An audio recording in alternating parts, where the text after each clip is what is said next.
Grazie, Presidente. So, the EU solution to the war in Ukraine is more war. Pile in the weapons, splurge on militarism, threaten to engage in all-out economic and financial war against Russia.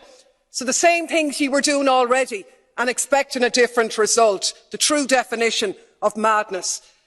How is not selling Kerrygold butter to Russia going to save any Ukrainian lives? How is buying filthy fracked US gas going to stop the war? They won't, of course, because nowhere have sanctions ever succeeded in ending a military assault or achieving regime change.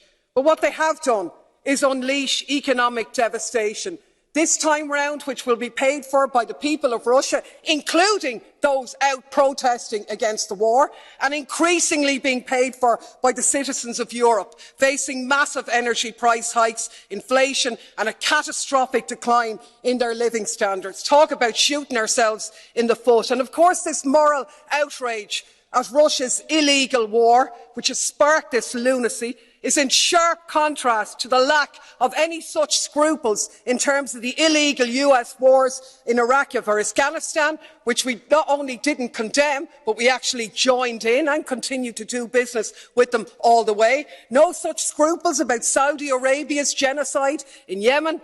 And even as the victims of those conflicts in the last few weeks meet to desperately seek financial pledges for their humanitarian crisis, they're being left short by billions, while we're happy to spend billions prolonging the war in Ukraine. Makes me absolutely sick. 7 weeks ago, Germany's Chancellor Schulz correctly said, "Peace in Europe cannot be won against Russia." But that's exactly what we're doing. Yes, Russia bears responsibility for this conflict. Of course they do.